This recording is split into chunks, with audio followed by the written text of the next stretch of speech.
من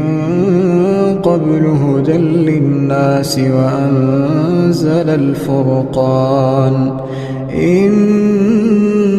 الذين كفروا بآيات الله لهم عذاب شديد والله عزيز ذو انتقام إن الله لا يخفى عليه شيء في الأرض ولا في السماء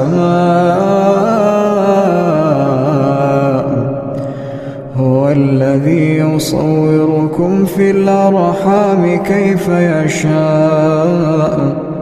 لا إله إلا هو العزيز الحكيم هو الذي